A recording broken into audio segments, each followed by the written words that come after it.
क्यों होता है सबसे ज्यादा गैस कंप्रेस? क्योंकि गैस के बीच में स्पेस बहुत सारा खाली होता है, तो आसानी से उसको हम लोग दबा सकते हैं। उसके बाद जो लिक्विड होते हैं वो इजिली वेपोराइज हो जाते हैं, वेपर बन जाएंगे गर्म करने से। चलिए तो हम लोग सबसे पहला लिक्विड में पढ़ने वाले हैं वेपर प्रेशर।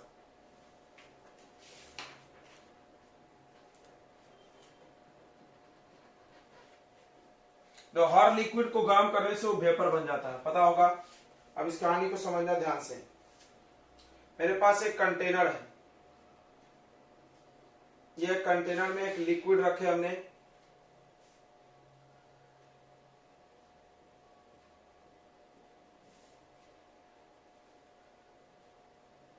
ये ओपन वेसल है,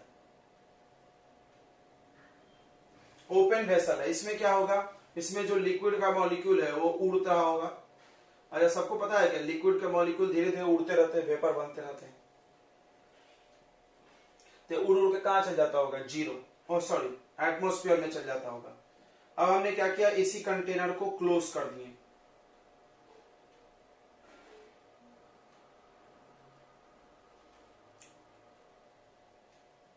अब क्या हो रहा है ध्यान से समझना,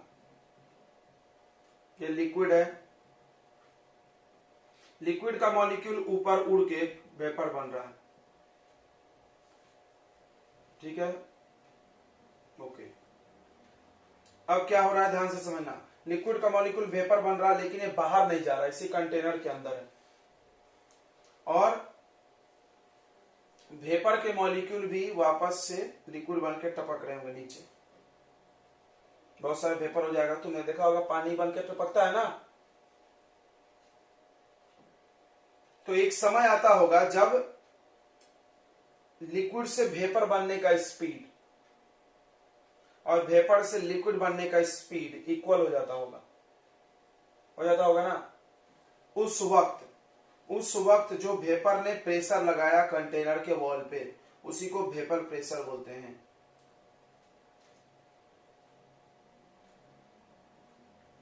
यह क्लोज वेसल है, ठीक है।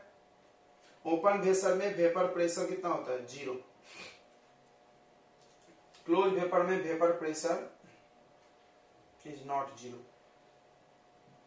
क्यों वेपर प्रेशर, वेपर कोई प्रेशर ही नहीं लगाएगा, सब उड़ जाएगा। तो ये वेपर प्रेशर का कॉन्सेप्ट कहां अलाउ है सर, क्लोज वेसल में। तो क्या डेफिनेशन है शुरू, the pressure applied by vapour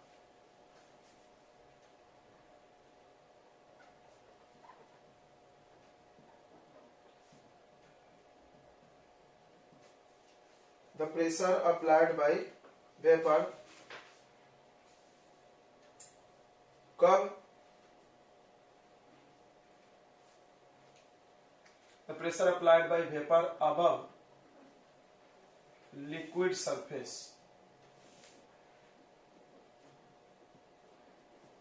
when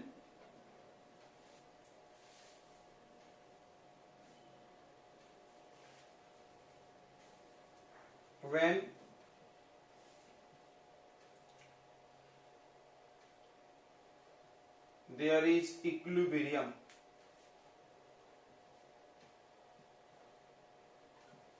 exists between liquid and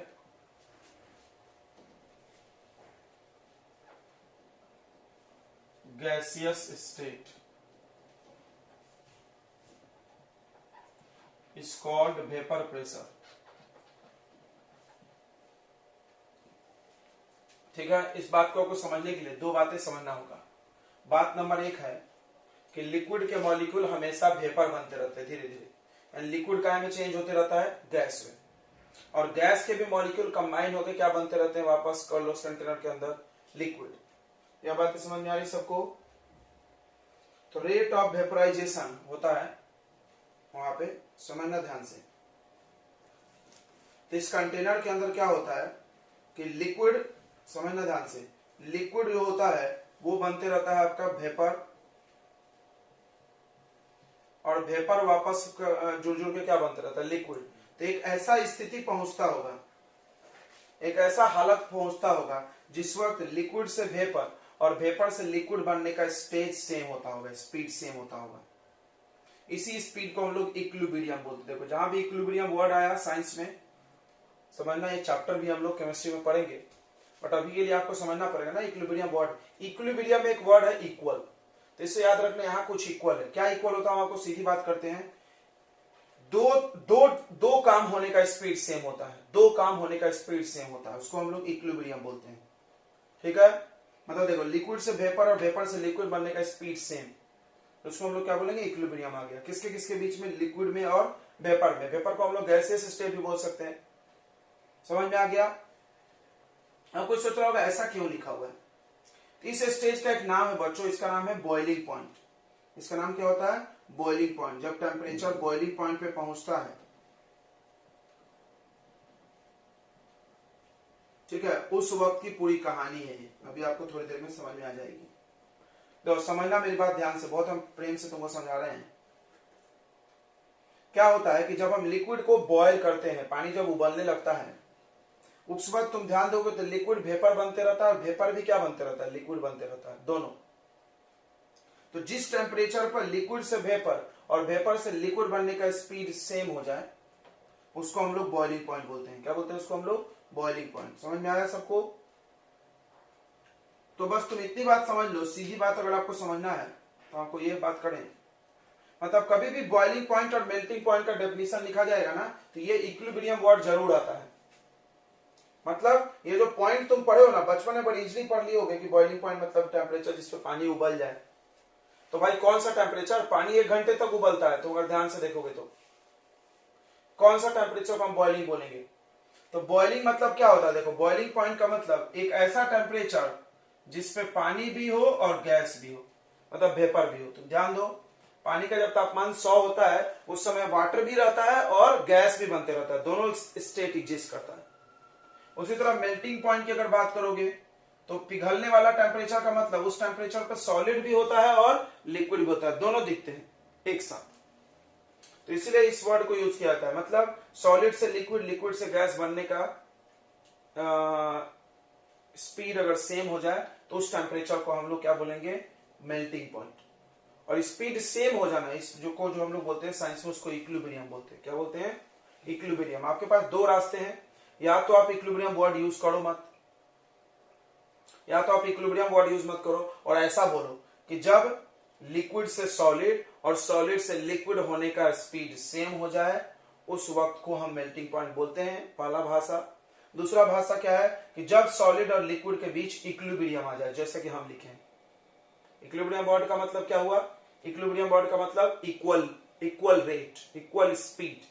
ठीक है, समझ में आया सबको। इक्विलिब्रियम का मतलब इक्वल लिखा है ना इसमें, क्या इक्वल स्पीड, क्या होने का स्पीड, आगे जाने का पीछे आने का। ये देखो, ये हुआ equilibrium.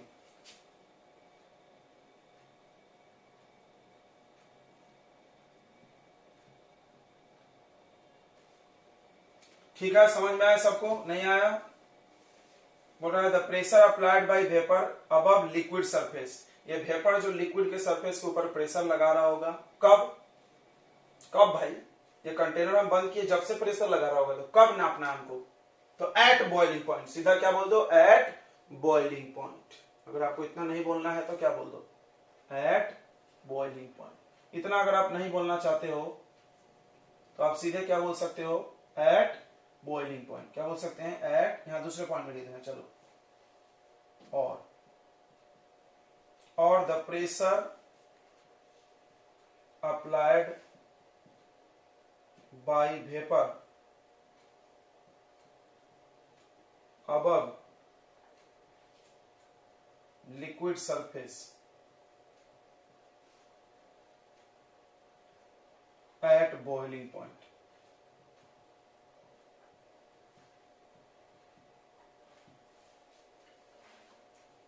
is called vapor pressure। क्यों भाई, बॉइलिंग पॉइंट लिखने से सब क्यों हट गया, क्योंकि बॉइलिंग पॉइंट का यही डेफिनेशन है। बॉइलिंग पॉइंट क्या है, एक ऐसा टेम्परेचर जिसपे लिक्विड स्टेट और गैसेस स्टेट आपस में क्या में आ जाए, इक्विलिब्रियम में आ जाए। ठीक है, आपस में क्या में आ जाए, इक्विलिब्रियम में, that temperature is called boiling point. तो ये हर वर्ड हटा लिया हमने, बॉइलिंग पॉइंट लिख दे, बात वही हुआ। बॉइलिंग पॉइंट का मतलब वो इक्विलिब्रियम में आया होगा। ठीक है, इतनी बातें समझ में आ गई? कोई डाउट है तो बोलेंगे।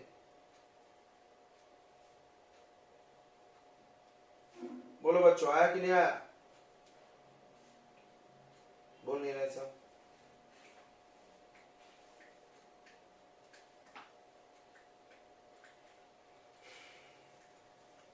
चलिए, तो अब हम लोग पढ़ेंगे वेपर प्रेशर। तो आगे पढ़ लिए। हर लिक्विड का अपना अपना वेपर प्रेशर होता है। देखो, every liquid have different vapour pressure. Her liquid का अपना अपना वेपर प्रेशर होता है और वो डिपेंड करता होगा कि कौन सा लिक्विड कितना जल्दी भाप बन रहा है। राइट? जैसे मान लो हमारे पास पेट्रोल है और पानी है, कौन जल्दी उड़ता है? पेट्रोल। तो पेट्रोल का वेपर प्रेशर क्या होगा? ज्यादा। पेट्रोल ज्यादा वेपर बनेगी। क्लियर है? इट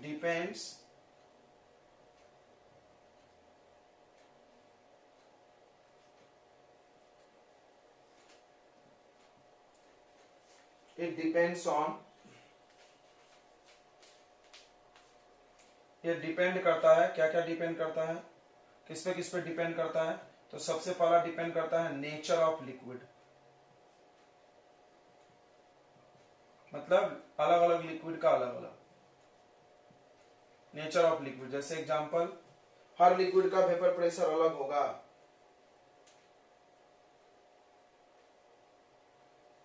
जैसे देखो, सुन लो, जिस लिक्विड का इंटरमॉलिक्यूलर फोर्स वीक होगा उसका वेपर प्रेशर ज्यादा हो जाएगा।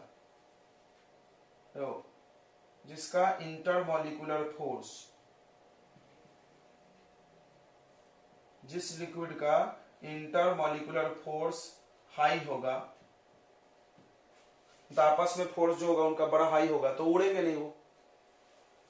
जब इंटरमॉलिक्यूलर फोर्स हाई मत लिखो, लो लिखो, लो होगा, देन उसका वेपर प्रेशर क्या होगा? ज्यादा होगा। होगा कि नहीं होगा? सोच के देखो। जिसका इंटरमॉलिक्यूलर फोर्स कम हो, आपस में कम फोर्स लग रहा हो, तो जल्दी जल्दी वेपर बनेगा ना, फटाफट उड़ जाएगा। एग्जांपल देखो, vapour pressure of ether is more than water. Ether यानी थीनर।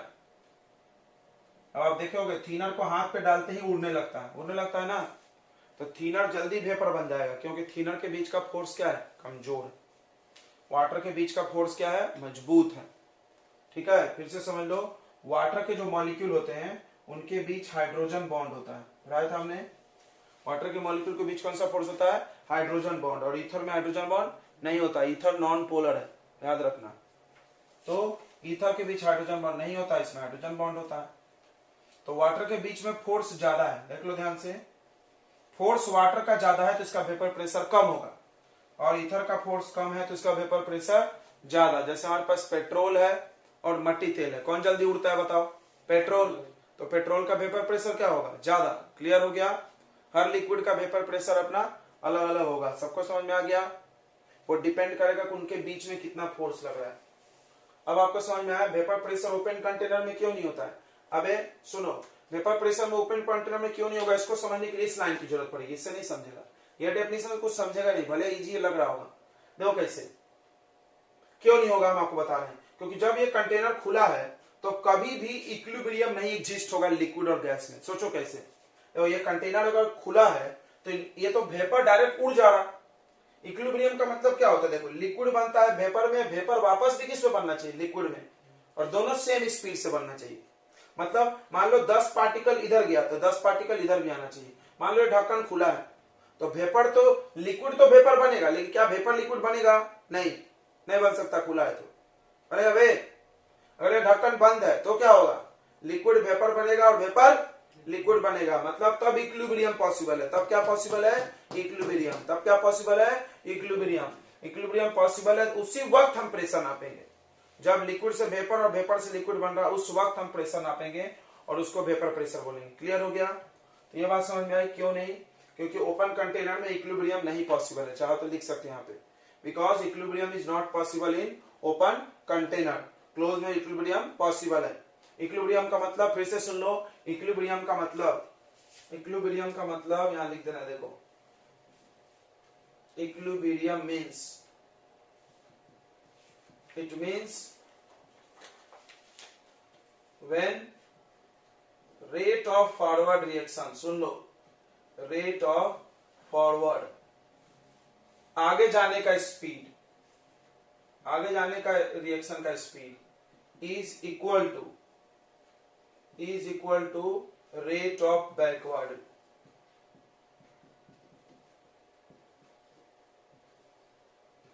बोलो बच्चों, समझा कि नहीं समझा? जब आगे जाना, आगे मतलब क्या है, लिक्विड से वेपर, और पीछे आना, पीछे आने का मतलब वेपर से लिक्विड, ये दोनों बनने का स्पीड सेम हो जाए, उसको क्या बोलेंगे हम, इक्विलिब्रियम। इक्विलिब्रियम सिर्फ यही नहीं होता है, बहुत सारी जगह होता है। अभी हम बताए ना तुमको, जब जब स्टेज बदलेगा, सॉलिड से लिक्विड, लिक्विड से गैस, जब जब हम बदलेंगे, जब जब ऐसी हालत होती है, एक समय ऐसा आएगा जब ये इधर से जाने का स्पीड, आने का स्पीड क्या हो, सेम होता है। क्लियर हो गया? इतनी बातें इक्विलिब्रियम आती है। तो इक्विलिब्रियम वर्ड की जरूरत पड़ेगी आपको इन लोगों को डिफाइन करने के लिए, नोट कर लो जल्दी से। जिस लिक्विड का वेपर प्रेशर ज्यादा, वो जल्दी जल्दी वेपर बनता है, इसे याद रखो, ठीक है? अब आप सोच लो कौन जल्दी जल्दी वेपर बनता है, वो लिक्विड का वेपर प्रेशर क्या होगा, ज्यादा होगा। क्लियर है? चलिए, तो factors affecting vapour pressure of liquid में सबसे पहला फैक्टर है नेचर ऑफ लिक्विड। ये तो पढ़ा ही दिया हमने। जिस लिक्विड के मॉलिक्यूल्स के बीच फोर्स कमजोर होगा वो जल्दी वेपर बनेगा, लिखे अभी हमने, लिख दिया था ना? तो पानी के बीच का फोर्स मजबूत है तो वो जल्दी वेपर नहीं बनता है। अल्कोहल का भी वेपर प्रेशर, देखो वेपर प्रेशर में बहुत सारे लोग आगे हैं, वेपर प्रेशर में अल्कोहल आगे है पानी से, अल्कोहल जल्दी उड़ जाएगा पानी के अपेक्षा, राइट? उससे आगे ईथर से आगे बाद अल्कोहल आएगा, अल्कोहल के बाद वाटर आएगा। क्यों भाई? क्योंकि इसमें इंटरमोलिकुलर फोर्स मजबूत है, इंटरमोलिकुलर फोर्स स्ट्रॉन्ग है, और इसमें इंटरमोलिकुलर फोर्स क्या है, वीक है, फोर्स ऑफ अट्रैक्शन, शॉर्ट में फोर्स ऑफ अट्रैक्शन वीक है। ओके, दूसरा फैक्टर है बच्चों टेम्परेचर, बड़ा इंपॉर्टेंट फैक्टर है। मतलब अगर हम टेम्परेचर बढ़ा दें तो वेपर प्रेशर तो बढ़ ही जाएगा ना भाई, कि नहीं बढ़ेगा? बढ़ेगा कि नहीं बढ़ेगा? बिल्कुल बढ़ेगा। ज्यादा गर्म होगा ज्यादा वेपर बनेगा, इसमें कोई रॉकेट साइंस नहीं है। इफ टेम्परेचर इंक्रीज कर दोगे देन वेपर प्रेशर क्या हो जाएगा, इंक्रीज हो जाएगा। ओके, तीसरा फैक्टर है प्रेजेंस ऑफ इम्प्यूरिटी।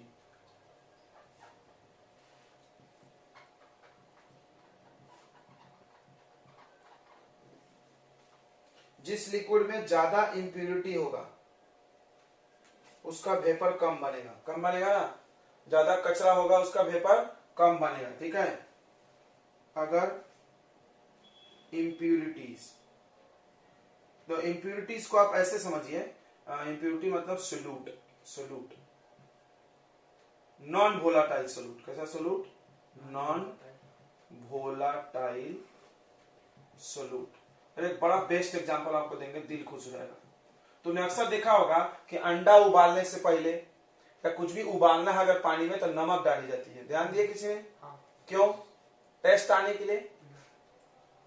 पानी का वेपर प्रेशर बढ़ जाएगा, पानी लेट बॉयल होगा, ऐसा समझो, पानी लेट बॉयल होगा, ज्यादा टेम्परेचर लगेगा बॉयल होने को पानी को नमक डालने से। ये पढ़ो फिर, नॉन वोलाटाइल मतलब जो वेपर नहीं बनता है, नमक वेपर नहीं बनता ना, वो सोल्यूट। शक्कर भी डालोगे तो काम हो जाएगा, टेंशन मतलब, शक्कर भी वही काम करेगा। शक्कर महंगा इसलिए हम लोग नहीं डालते हैं, और कुछ इश्यू नहीं है इसमें, ठीक है? समझो ध्यान से। तो नॉन वोलाटाइल सोल्यूट, तो अगर हम सोल्यूट डाल देंगे तो पानी का वेपर प्रेशर बढ़ जाएगा। क्या हो जाएगा? पानी का वेपर प्रेशर बढ़ जाएगा, ओ सॉरी, वेपर प्रेशर घट जाएगा। वेपर प्रेशर क्या हो जाएगा? घट जाएगा, कम वेपर बनेगा। नमक डाल देंगे तो वेपर कम बनेगा, ठीक है? अगर इम्प्यूरिटीज मतलब सोल्यूट आप डाल दोगे, ऐड कर दोगे, देन वेपर प्रेशर डिक्रीज हो जाएगा, याद रहेगा? वेपर बनने की क्षमता कम हो जाएगी, जल्दी जल्दी वेपर नहीं बनेगा। तो इसीलिए नमक डाल दिया जाता है। क्यों? कढ़ाई में हम लोग खाना बना रहे हैं, कढ़ाई में बना रहे हैं, तो अगर जल्दी जल्दी पानी वेपर बनेगा तो बार बार कढ़ाई का पानी सूख जाएगा कि नहीं, पकने से पहले खाना। तो सामने वाला क्या करता है, नमक डाल दो, नमक डाल देंगे तो पानी लेट वेपर बनेगा, टुक टुक टुक टुक धीरे धीरे, वो देखो वेपर बनने की क्षमता घट जाएगी, तो धीरे धीरे वेपर बनेगा, पानी तेजी से नहीं उड़ेगा, खाना पक जाएगा। क्लियर हुआ मेरी बात? ओके। तो इम्प्योरिटी डालने से वेपर बनने की क्षमता कम हो जाती है, याद रखेंगे। चलिए ये 3 फैक्टर्स हैं। ओके, तो आपने पढ़ा वेपर प्रेशर, हर लिक्विड के पास अपना अपना वेपर प्रेशर होता है। ठीक है, इतनी बात समझ में आ गई। क्या होता है वेपर प्रेशर? तो लिक्विड को एक कंटेनर में बंद करो, उसको गर्म करो बॉइलिंग पॉइंट तक। बॉइलिंग पॉइंट पर जब वो पहुंचेगा तब वो लिक्विड गैस बनेगा, गैस लिक्विड भी बनेगा।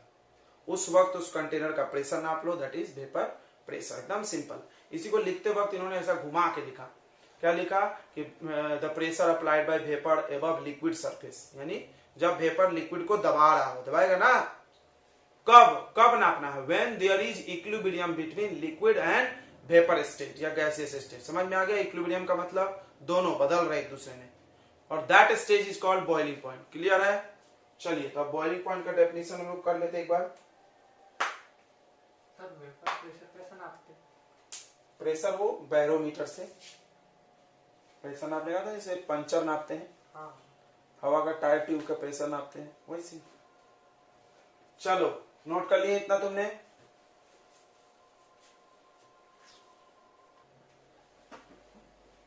देखो इधर ध्यान से समझेंगे। जैसे ये लिक्विड है, अब होता क्या है कि लिक्विड के मॉलिक्यूल्स भी चलते रहते हैं, इसके पास हल्का फुल्का क्या होता है, काइनेटिक एनर्जी। ये उड़ना, मान लो अगर तुमने सुना होगा कि लिक्विड के पार्टिकल्स चलते रहते हैं, काइनेटिक एनर्जी है।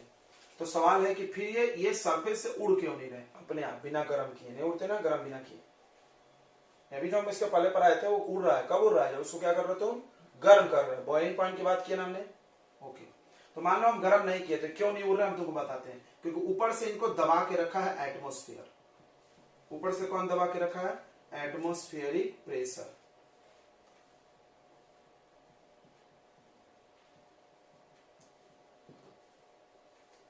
हवा का दबाव जो कि बहुत ज्यादा होता है, 1,00,000 पास्कल बताया था हमने, 10⁵ पास्कल। इतना प्रेशर है जो इसको दबा के रखा है, ये बेचारा उड़ ही नहीं पा रहा। ये बताओ कब उड़ेगा? जब इसका प्रेशर इससे ज्यादा हो जाए तब उड़ेगा, या इसके बराबर हो जाए तो उसके बाद उड़ना चालू। जब ये दोनों इक्वल आ जाएगा उसके बाद थोड़ा सा भी हम गर्म करेंगे, कुट से उड़ जाएगा ना, ये रोक नहीं पाएगा। अभी तक ये रोका है, तो हमने क्या किया, उसको हीट करना चालू किया। हमने क्या करना चालू किया बच्चों? इसको हीट करना चालू किया। ध्यान से सुनना, हीट कर रहे हैं हम इसको। जब हीट कर रहे हैं तो लिक्विड के पार्टिकल्स का क्या बढ़ते जा रहा है? Kinetic energy. क्या बढ़ते जा रहा है? Kinetic energy. वो जम से झुम झुम झुम झुम झुम झुम तेजी से हिलने लगा पहले की अपेक्षा। जैसे ही काइनेटिक एनर्जी बढ़ते गई तो इसमें जो दबाने की क्षमता है, लिक्विड का जो प्रेशर लगाने की क्षमता है, उसको क्या बोलते हैं? Vapour pressure. लिक्विड जो प्रेशर लगाते हैं किसी भी सरफेस पे, उसको क्या बोलते हैं? Vapour pressure. और हवा जो प्रेशर लगा रही है उसको क्या बोल रहे हैं हम लोग? कौन सा प्रेशर? Atmospheric pressure. कौन सा प्रेशर? Atmospheric pressure. तो ये दोनों जब बराबर हो जाएगा उस वक्त ये पानी बॉयल हो जाएगा। तो यही चीज हम थोड़ी देर पहले ही बता रहे थे, इक्विलिब्रियम में बोल रहे थे कि नहीं। बॉयल का मतलब दोनों स्टेट का में आ जाए, इक्विलिब्रियम में। समझ में आ गया सबको? तो जब लिक्विड का वेपर प्रेशर हवा के प्रेशर के बराबर हो जाए, समझना ध्यान से मेरी बात को, बड़े दिल से समझना। हवा का प्रेशर 1,00,000 है, तो ये दोनों बराबर हो जाए उस वक्त हम बॉइलिंग पॉइंट बोलेंगे, क्योंकि उसके बाद पानी के मॉलिक्यूल उड़ सकते हैं, गैस बन सकते हैं। ठीक है, अब एक बात समझो, इसका मतलब किसी भी लिक्विड का बॉइलिंग पॉइंट एटमॉस्फेयर के प्रेशर पर डिपेंड करता है ना। कैसे? मान लो ये एटमॉस्फेयर का प्रेशर कम हो जाए तो फिर तो जल्दी उड़ जाता कि नहीं हो जाता? अभी मान लो हमको ज्यादा गर्म करना पड़ा क्योंकि 1,00,000 पास्कल है, ये 1,00,000 की जगह 50,000 हो जाए। सोचो, 1,00,000 की जगह ये 50,000 हो जाए तो क्या पानी जल्दी नहीं उड़ जाएगा पहले की अपेक्षा? सोचो, उड़ेगा कि नहीं उड़ेगा? पानी कब उड़ेगा? जब पानी के द्वारा लगाई गई प्रेशर एटमॉस्फेयर के प्रेशर के बराबर हो जाए, उसके बाद वो उड़ना चालू कर देगा। राइट? अभी एटमॉस्फेयर का प्रेशर 1,00,000 है, जो कि नॉर्मल ही होता है। मतलब पानी का भी वेपर प्रेशर 1,00,000 पास्कल होगा जब भी वो उड़ना चालू करेगा। अच्छा मान लो हवा का प्रेशर घट गया तो पानी के भी जल्दी उड़ने लगेगा ना, बॉइलिंग पॉइंट क्या हो जाएगी, कम ही टेम्परेचर पे उड़ जाएगा। तो तुमने सुना होगा कि पर्वत पे जाने पे, ऊपर जाने पे लिक्विड का बॉइलिंग पॉइंट कम हो जाता है, पानी जल्दी जल्दी उबल जाती है। 8-9 पे पढ़ाया जाता है कि पहाड़ पे जाके चाय पिए तो ठंडा लगता है, ऐसा कुछ पढ़ाया गया होगा बचपन में, पढ़ाया गया है क्या, पढ़ाया गया होगा। क्यों भाई, क्योंकि ऊपर जब गए तो हवा का प्रेशर क्या हो गया, कम हो गया। एटमॉस्फेयर का प्रेशर फिक्स नहीं है भाई, ये समुद्र के मतलब जमीन पे है इतना प्रेशर, ऊपर जाएंगे तो हवा का दबाव कम हो जाता है। जब ये प्रेशर कम होगा तो पानी जल्दी जल्दी बॉयल हो जाएगा, फिर आपको पानी गर्म लगेगा, दिखेगा कि बॉयल हो रहा है, लेकिन 100 पे नहीं होगा, पहले ही हो जाएगा। आई बात समझ में? और नीचे जाएंगे जितना हम लोग समुद्र से नीचे, उतना बॉइलिंग पॉइंट बढ़ जाएगा, क्योंकि हवा का दबाव बढ़ेगा। क्लियर हो गया? सबको समझ में आया कि नहीं आया? तो बॉइलिंग पॉइंट क्या है, बॉइलिंग पॉइंट क्या है, द टेम्परेचर एट विच, असल सब डेफिनेशन याद कर लेना आपको, at which vapour pressure of liquid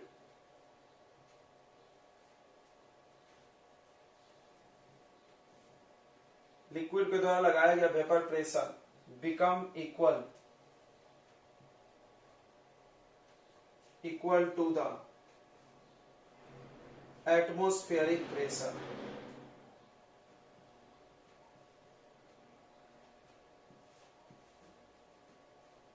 is called boiling point.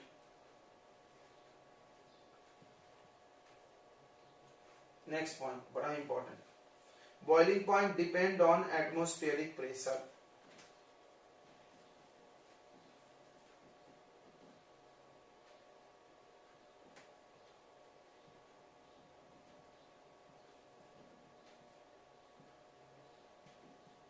ध्यान से सुन लो, अब हम कुछ बातें लिख दे रहे हैं।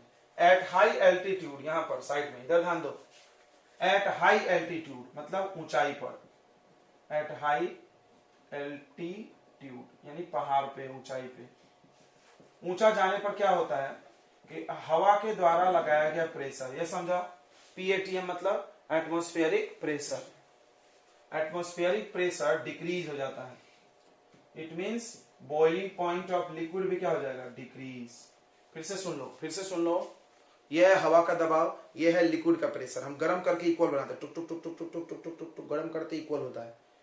गर्म करते तो लिक्विड का क्या बढ़ता है, वेपर प्रेशर। अभी तुम पढ़े थे कि गर्म करने से वेपर प्रेशर बढ़ता है, अभी पढ़े थे ना, टेम्परेचर बढ़ेगा तो वेपर प्रेशर बढ़ेगी, बढ़ते बढ़ते बढ़ते बढ़ते बराबर हो गया दोनों, पानी बॉयल करेगा।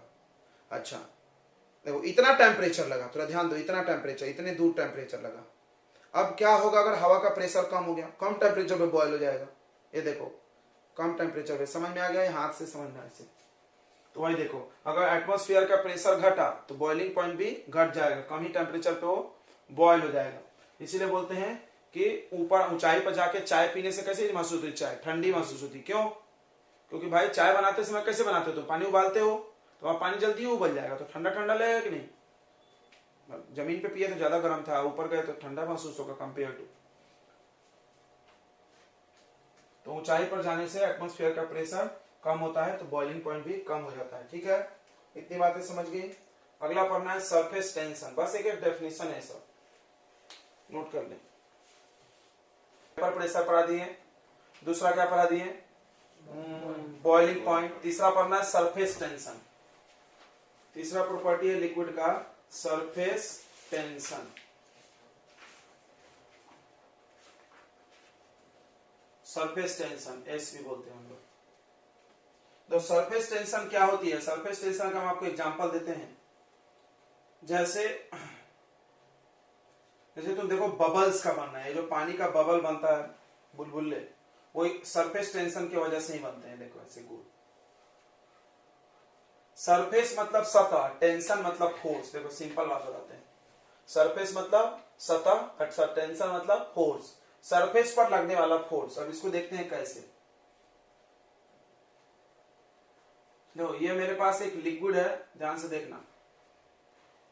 इस लिक्विड के हम मॉलिक्यूल्स को समझते हैं। यहाँ एक बीच में एक मॉलिक्यूल है लिक्विड का। अब इस मॉलिक्यूल के चारों तरफ भी लिक्विड के मॉलिक्यूल होंगे, और सबने पढ़ा है एक मॉलिक्यूल दूसरे मॉलिक्यूल क्या करता है, अट्रैक्ट करता है, वैन डर वाल्स फोर्स से करता है ना, इंटरमॉलिक्यूलर फोर्स या वैन डर वाल्स फोर्स। तो इसको इधर से कोई मॉलिक्यूल अट्रैक्ट कर रहा होगा तो इधर से भी कर रहा होगा, ऊपर से कोई कर रहा होगा तो नीचे से भी कर रहा होगा, दाएं से तो बाएं से, चारों तरफ से इसको अट्रैक्ट कर रहे होंगे। इस मॉलिक्यूल पे नेट फोर्स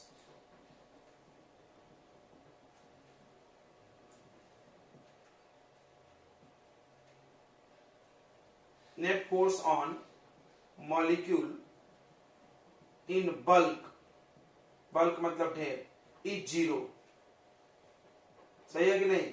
जो मॉलिक्यूल बीच में है उस पर टोटल फोर्स हमेशा क्या होगा? 0, तो बीच वालों में। लेकिन आप सोचो कोई सरफेस पर है, थोड़ा समझना, जो मॉलिक्यूल सरफेस पर है, बहुत सारे हैं मॉलिक्यूल, उसको किधर की तरफ बस खींचा जा रहा है? नीचे की तरफ। किधर की तरफ खींचा जा रहा है? नीचे की तरफ। ऊपर कोई खींच रहा है क्या? नहीं। उस पर एक अंदर की तरफ फोर्स है कि नहीं है? तो वो हमेशा क्या चाहेगा? हम अंदर आ जाए। तो सरफेस टेंशन की वजह से क्या होता है, लिक्विड हमेशा कोशिश करती है कि अपने सरफेस को हम खींच के छोटा कर दें।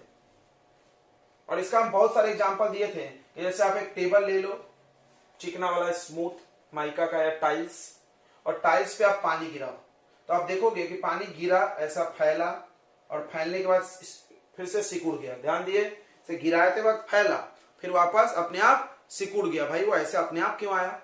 अपने आप लाने के लिए तो फोर्स चाहिए। किसी भी चीज को इस दुनिया में चलाने के लिए क्या चाहिए? फोर्स। बिना फोर्स का तो कुछ चीज चलने वाला नहीं है। ये पानी को जब हम गिराए तो फैला, और वापस क्यों आया?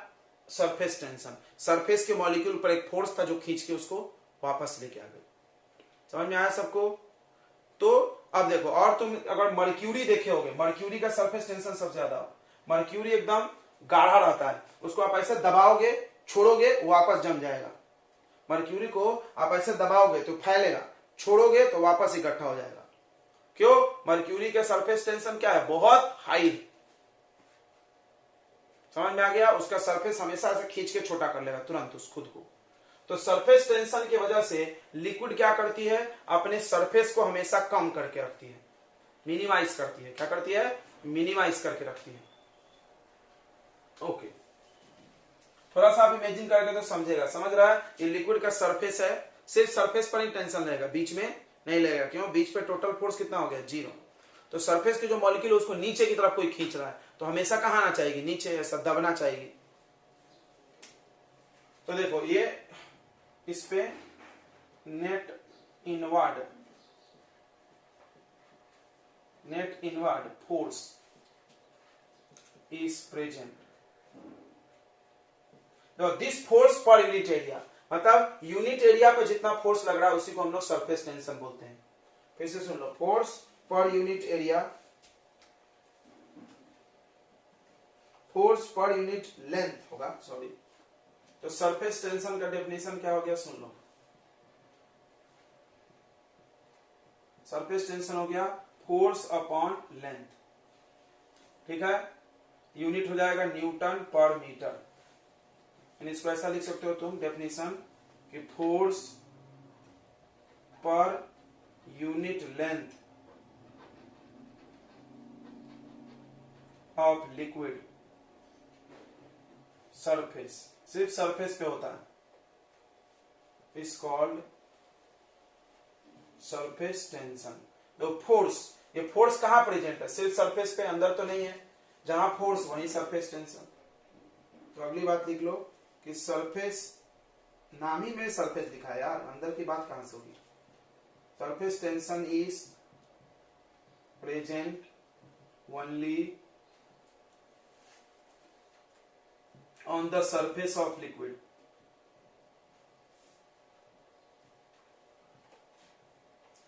अब देखो आगे, सरफेस टेंशन की वजह से, यही बहुत इंपॉर्टेंट बात है।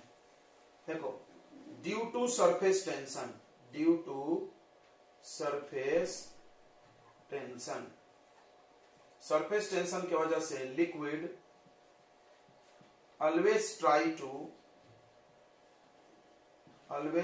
to minimize its surface area। ये बात समझना, यही मेन बात है।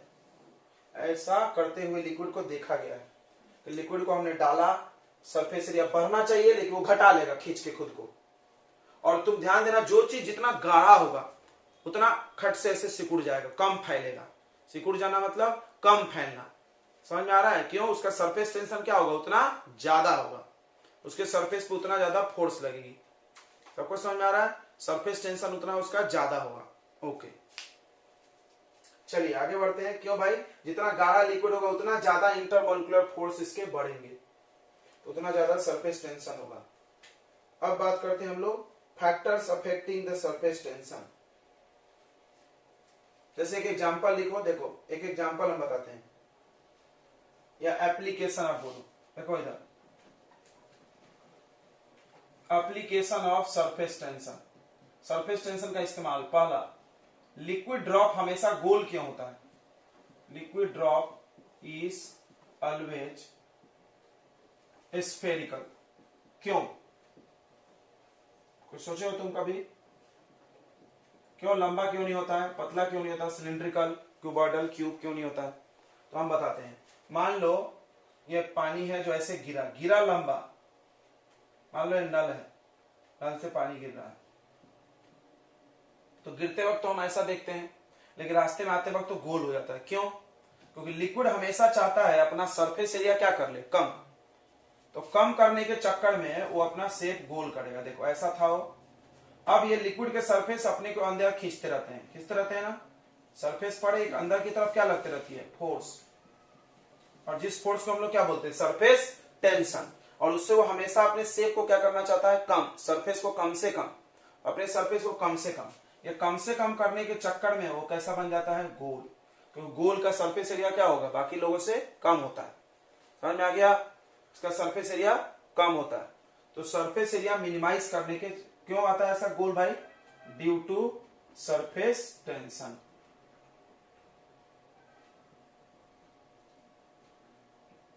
It minimizes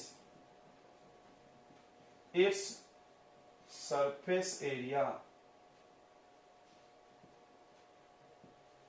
due to surface tension। surface tension की वजह से it minimizes its surface area, वो उसका surface area क्या कर लेता है, खुद का मिनिमाइज कर देता है। इसीलिए कैसा बना लेता है, वो गोल बना लेता है लिक्विड ड्रॉप। ठीक है, आपने देखा ऐसा होते हुए कि नहीं देखे हैं? देखे होंगे।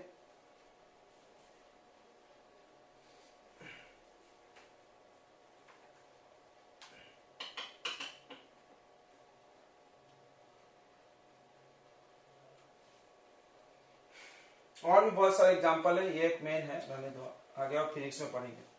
अब बात करेंगे फैक्टर्स की। फिर से कब कब सरफेस टेंशन ज्यादा होगा, कम होगा? Factors affecting surface tension. Surface tension कब कब ज्यादा होगा, कब कब कम होगा? तो सब में एक फैक्टर जरूर होगा, नेचर ऑफ लिक्विड। हम तुमको सीधी बात करते हैं, देखो जो लिक्विड जितना गाढ़ा रहेगा, जो लिक्विड जितना गाढ़ा रहेगा उसका सरफेस टेंशन उतना ज्यादा। ऐसा समझने के लिए बता रहे हैं, क्योंकि सरफेस पे उतना ज्यादा फोर्स होगा उसके। ठीक है, तो अलग अलग लिक्विड का सरफेस टेंशन अलग अलग होता है। तो समझ लो, surface tension is directly proportional to intermolecular force of attraction.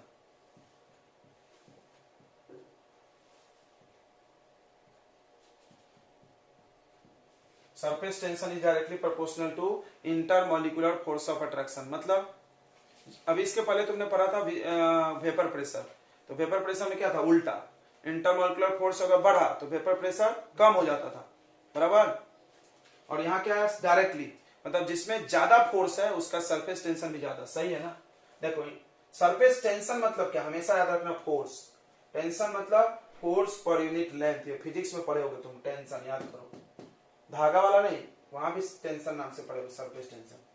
तो फोर्स पर यूनिट लेंथ। कौन सा फोर्स? Intermolecular force. कौन सा फोर्स? Intermolecular force. तो यहाँ पे भी तो वही बता रहे, फोर्स बढ़ेगा तो सरफेस टेंशन बढ़ेगा। देखो ये फॉर्मूले को, ये और ये, फोर्स बढ़ेगा तो सरफेस टेंशन बढ़ेगा। तो आप बताइए, थोड़ी देर पहले आपने देखा था वाटर, इथेनॉल और ईथर, सबसे ज्यादा फोर्स किसमें था बच्चों, जल्दी से बताइए? सबसे ज्यादा फोर्स वाटर में था, बताया था ना, हाइड्रोजन बॉन्ड। तो इसमें सबसे ज्यादा फोर्स, तो सबसे ज्यादा सरफेस टेंशन। देख लो फिर से, सरफेस टेंशन अब वेपर प्रेशर पूछे थे तो क्या था, उल्टा, ये जल्दी वेपर बना था। क्यों? इसमें फोर्स कम है तो वेपर जल्दी। समझ में आ रहा है? सोचो।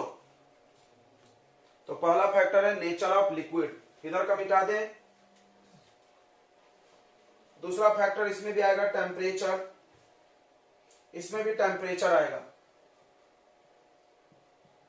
सर कॉल है। छोड़ दो। देखो इधर, इधर ध्यान दो रे। ए surface tension proportional to 1 by temperature, मतलब अगर टेम्परेचर बढ़ा तो सरफेस टेंशन घटेगा। बताओ क्यों? क्योंकि टेम्परेचर बढ़ेगा तो मॉलिक्यूल्स का फोर्स कमजोर हो जाएगा।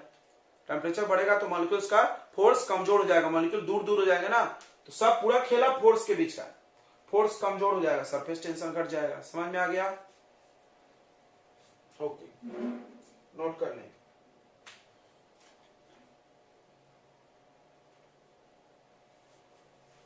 अगला है बच्चों आखिरी, विस्कोसिटी। फिर ये चैप्टर खत्म। Number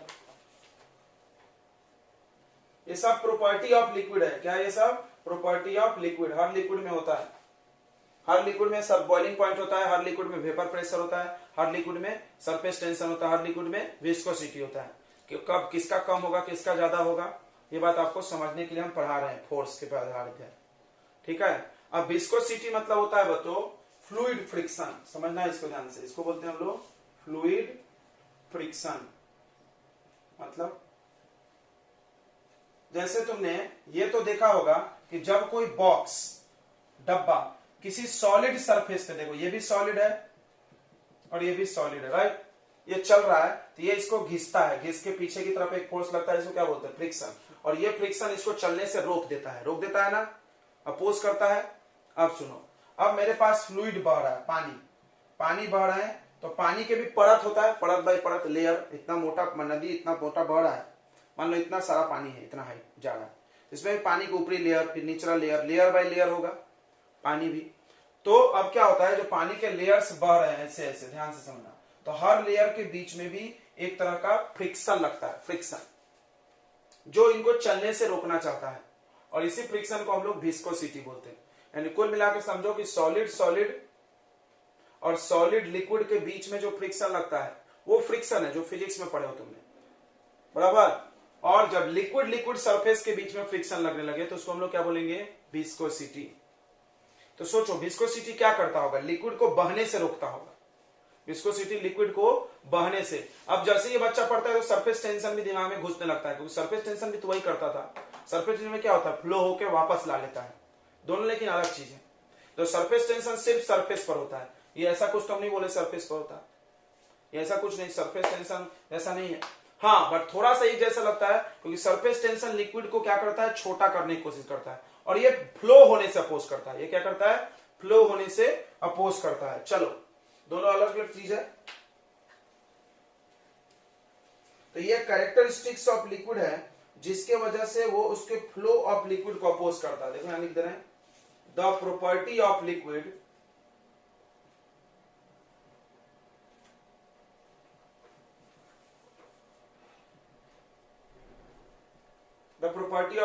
due to which it opposes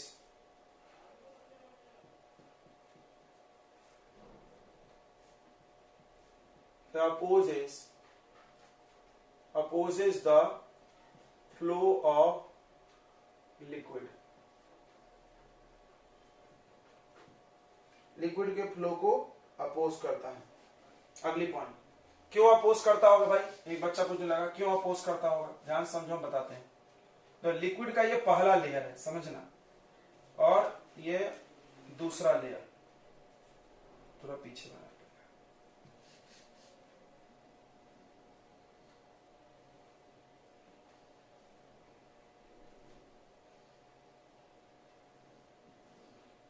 तो liquid layer by layer flow होता है। जैसे पानी कैसे फ्लो होता है हम समझ रहे हैं, जैसे पानी ऐसे जा रही है तो होता कैसे, हम तुमको बता रहे। देखो ये वाला सरफेस सड़क के आगे जाता है, फिर पीछे से नीचे वाला आता है, फिर नीचे वाला, समझना। जैसे कोई भी लिक्विड फ्लो हो रहा है तो कैसे हो रहा है, सबसे ऊपर वाला ज्यादा जाएगा, फिर उसके नीचे वाला परत थोड़ा सा कम दूर जाएगा, क्यों? विस्कोसिटी रोक लिया उसको थोड़ा। सबसे आखिरी वाला परत और कम और कम, ध्यान समझना।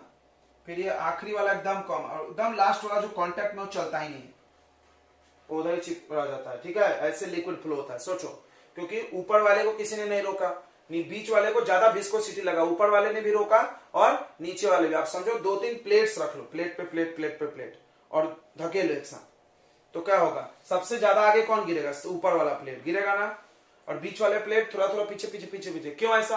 क्योंकि उनको रोक रहे हैं, बीच वाले सब दबा के उसको रोक दिए। वैसे ही होता है यहाँ पे, पानी के जो परत होते हैं वो भी ऐसे फ्लो होते, देख लो आप। ठीक है, तो ये भी डिपेंड करता है इंटरमॉलिक्यूलर फोर्स पे। होता क्या होगा देखो, पानी का पहला लेयर, दूसरा लेयर, इनके बीच में फोर्स होगा ना। अब जब आप इसको चलाने के लिए बोले धकेले, धकेले को तभी पानी चलता है। पानी को ऐसे हम बहाते हैं, धकेलते हैं तो चलता है। तो क्या होगा, जब हम धकेले तो ये तो गया आगे, लेकिन इंटरमॉलिक्यूलर फोर्स जो इनके बीच में होगा वो इसको जाने से आगे रोक रहा होगा। मान लो जंप से फोर्स है तो जाएगा ही नहीं, समझ में आ रहा है? थोड़ा सा धकेले, गया ही नहीं, वापस आ गया, तो वैसे ही होता है। तो ये भी इंटरमॉलिक्यूलर फोर्स पे डिपेंड करता है। देखो विस्कोसिटी भी।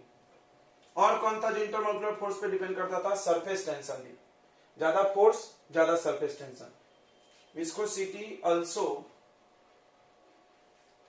Depends on intermolecular force.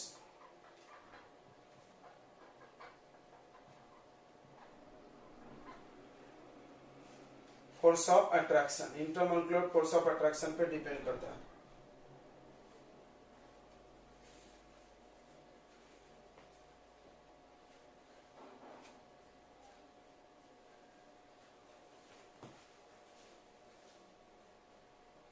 Liquid में जैसे जैसे आप नीचे आओगे वैसे वैसे फ्लो होने का स्पीड क्या होता है? कम। देख लो, ये बताया ना हमने। मान लो इतना मोटा लिक्विड फ्लो हो रहा, तो सबसे तेजी से कौन चल रहा होगा? ऊपर वाली परत, उसका निचला परत थोड़ा स्लो, उसके नीचे थोड़ा स्लो स्लो स्लो, यानी सबका वेलोसिटी थोड़ा थोड़ा डिक्रीज हो रहा होगा नीचे आने पे। ठीक है, ये बात समझ में आ रही? मान लो लिक्विड में बहुत सारे लेयर हैं, तो जैसे जैसे आप नीचे आओगे तो लिक्विड का फ्लो होने का स्पीड क्या होगा? डिक्रीज होगा।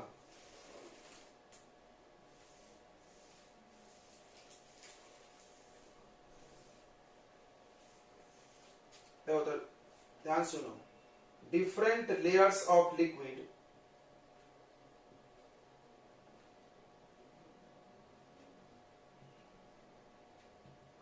Flow with different speed.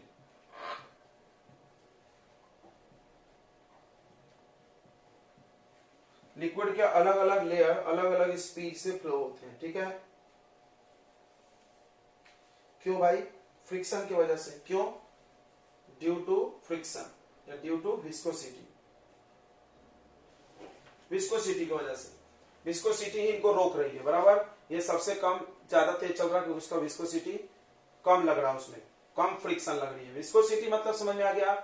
एक वर्ड याद रखना, क्या? Fluid friction. जो किसको रोकती है? एक प्रॉपर्टी है लिक्विड की जिसकी वजह से वो अपोज करता है, किस चीज का? फ्लो ऑफ लिक्विड का। लिक्विड को फ्लो होने से विरोध करता है विस्कोसिटी। ठीक है, चलिए,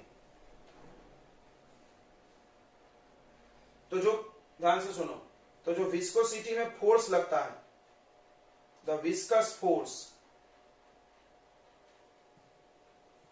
विस्कोसिटी एक तरह का फोर्स है जो उसको रोक रही है पीछे जाने से। विस्कोसिटी एक तरह का क्या है? फोर्स है जो उनको पीछे खींच रही है, राइट। जैसे हम तुमको क्या एग्जांपल दे, फिजिक्स में समझना तुम, जैसे ये डब्बा को हम आगे खींच रहे हैं, इसको पीछे की तरफ रोक रहा है ना, उस रोकने की प्रॉपर्टी क्या बोलते हैं? फ्रिक्शन। क्या बोलते हैं उसको? फ्रिक्शन।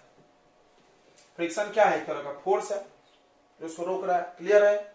उसी तरह जब लिक्विड चल रहा है तो लिक्विड का भी एक परत दूसरे परत को पीछे की तरफ खींच करके रोक लेता है। ठीक है, और इस रोकने की वजह से वो क्या लगाता होगा? फोर्स लगाता होगा। फोर्स लगाता होगा कि नहीं लगाता होगा? तो ये जो विस्कस फोर्स लगता है, ध्यान से सुनना, विस्कस फोर्स किस पे डिपेंड करता है? तो विस्कस फोर्स के फॉर्मूले हैं बच्चों, एक मिनट रुक जाइए। Directly proportional to area of contact, यानी F प्रोपोर्शनल टू A। मतलब समझो, कोई लिक्विड जितना ज्यादा कांटेक्ट में रहेगा उतना ज्यादा अपोज होगा उसका फ्लो में। सही है, सरफेस रोक लेगा उसको। क्लियर है? एरिया ऑफ कांटेक्ट ज्यादा फोर्स पीछे की तरफ लगेगी। विस्कस फोर्स किधर लगती है बच्चों? पीछे। किधर लगती है viscous force?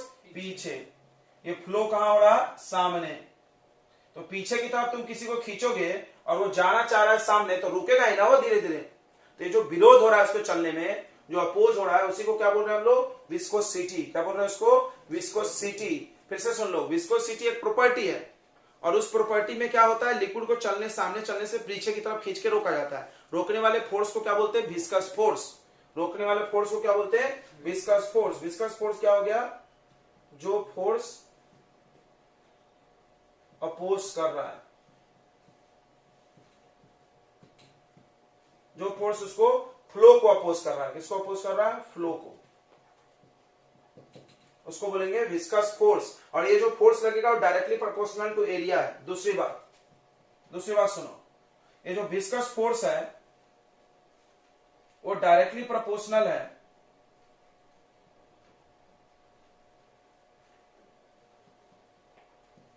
Directly proportional to velocity gradient. सुन लो, वेलोसिटी कभी सुने हो तुम? ग्रेडियंट ना? नहीं सुने? चलिए अब पहली बार सुने। तो अब देखो, फिजिक्स में आप एक चीज बार बार देखते होगे, रेट ऑफ चेंज। देखे हो? रेट ऑफ चेंज मतलब क्या होता है? किसी भी चीज का change with respect to time. समय के रिस्पेक्ट में कोई चीज चेंज हो तो उसके नाम में रेट लिखा जाता है।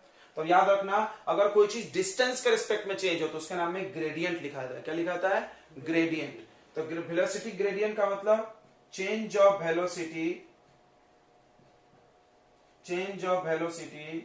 With respect to distance. मतलब देखो, थोड़ा समझना, ये देखो, ये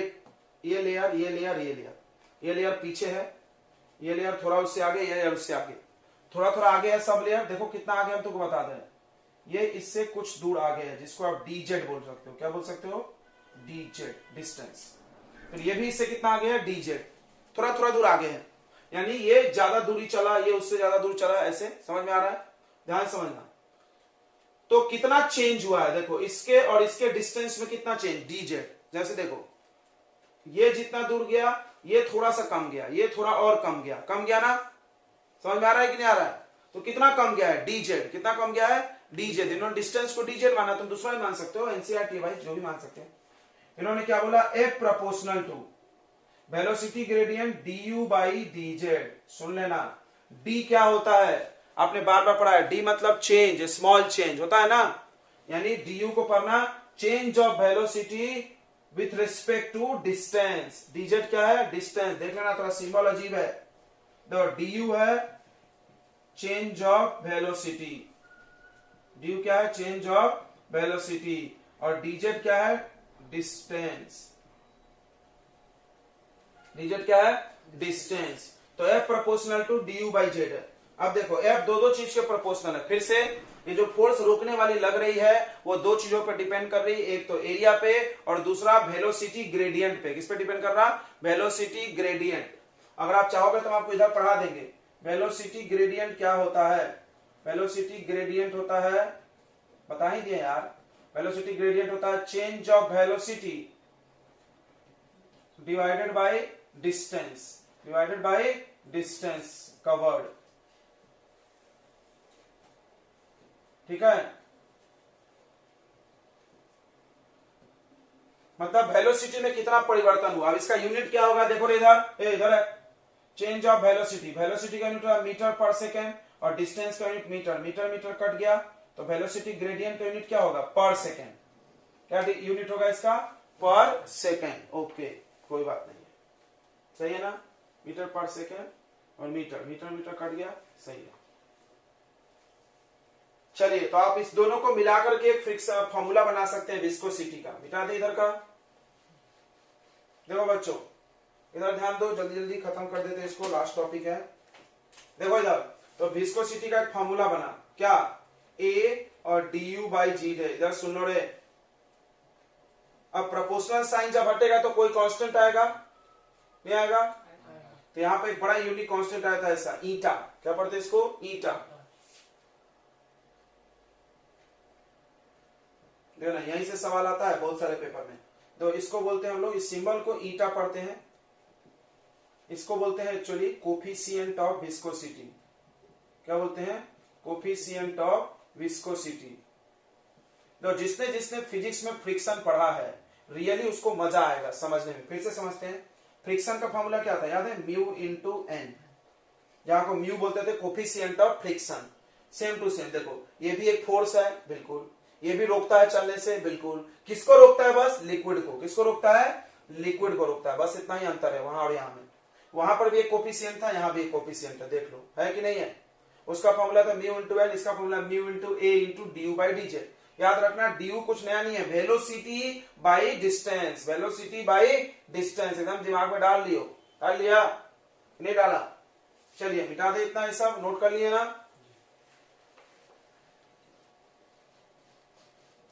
अब सुनो, यहां से आप कोफिशिएंट ऑफ विस्कोसिटी की कहानी चालू हो जाती है। इधर देखो रे, विस्कोसिटी समझ में आ गई? ओके,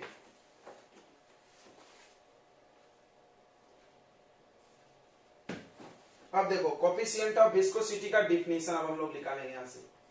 इधर देखो रे,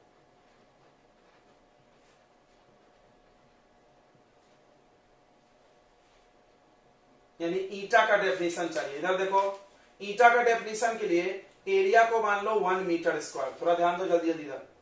और du बाई डी जेड, फिर से सुन लो, du बाई डी जेड को मान लो 1। du का यूनिट क्या होगा? वेलोसिटी मीटर पर second upon metre. Metre metre cut गया, क्या आएगा? 1 second inverse. Okay, then force किसके बराबर हो जाएगा? ईटा होगा।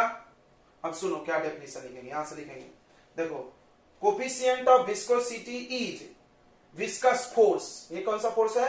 Viscous force.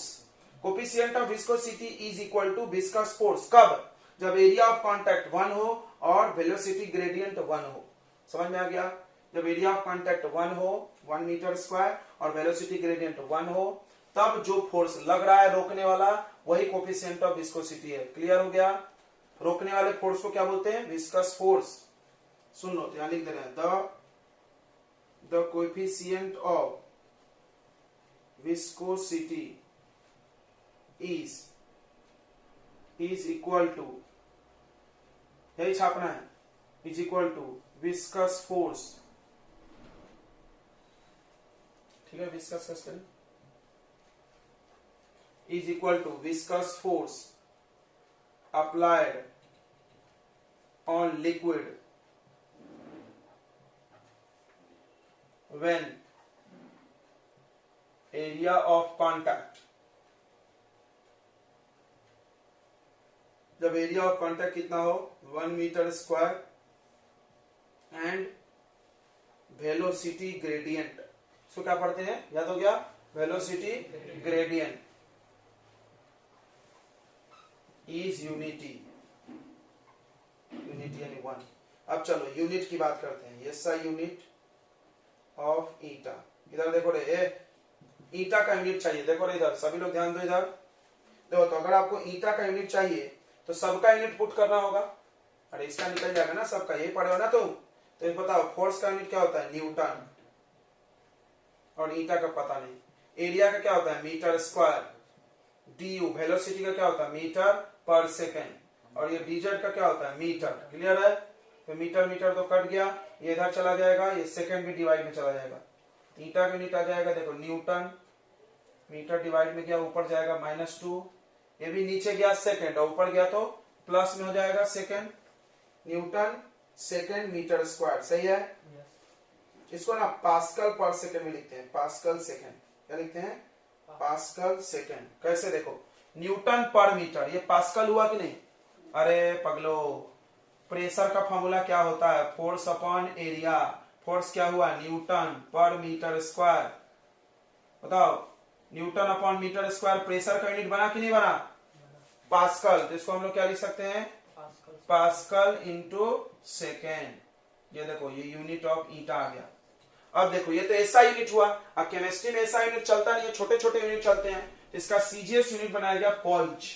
ये बहुत बार पूछा गया, सीजीएस यूनिट क्या है इसका?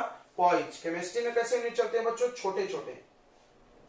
ठीक है, एकदम नोट में लिख लो क्या, सीजीएस यूनिट।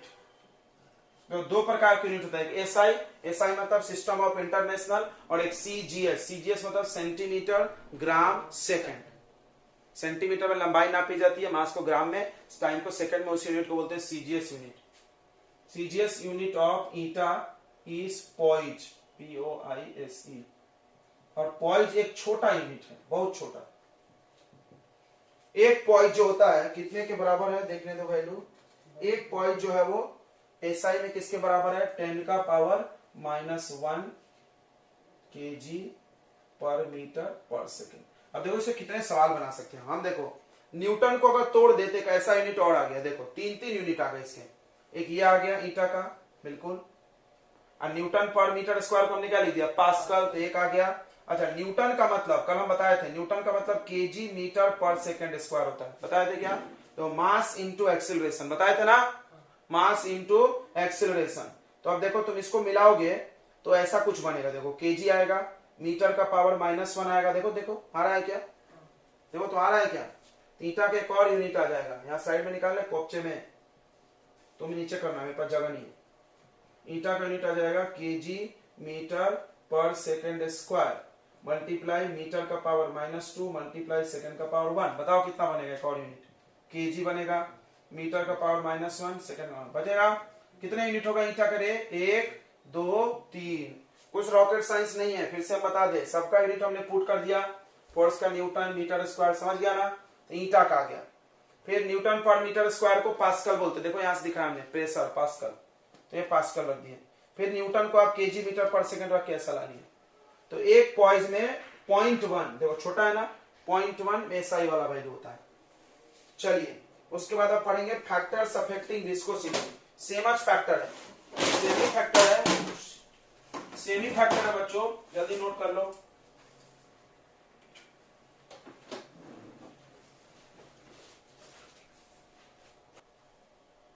फैक्टर्स अफेक्टिंग, कल आप पढ़ के आएगा, हम याद लेंगे। फैक्टर्स अफेक्टिंग विस्कोसिटी, फिर से सोचो, विस्कोसिटी मतलब लिक्विड को बहने से रोकने वाला फोर्स, हिंदी में याद कर लो। लिक्विड्स को बहने से, बहना समझता है, बहने दे मुझे बहने दे, तो लिक्विड को बहने से रोकने वाला फोर्स, उसको क्या बोलते हैं, विस्कोसिटी। हिंदी में लिखो, मेक इट क्लियर, सब चीजें दिमाग में क्लियर होना चाहिए। लिक्विड को बहने से रोकने वाला फोर्स को विस्कोसिटी बोलते हैं। तो देखो सबसे पहला है टेम्परेचर, मतलब अगर तुम किसी चीज को गर्म कर दोगे तो और जमजम से बहेगा, गर्म पानी ज्यादा फ्लो होती है, पता होगा ना, क्योंकि उसका गाढ़ापन टूट जाएगा। याद रखना, विस्कोसिटी मतलब गाढ़ापन हो गया। तो अगर टेम्परेचर बढ़ा दोगे तो विस्कोसिटी कम हो जाएगा, मतलब वो ज्यादा तेजी से फ्लो होगा। अगर विस्कोसिटी कम होगा तो फ्लो जो होगा याद रखना बढ़ जाएगा।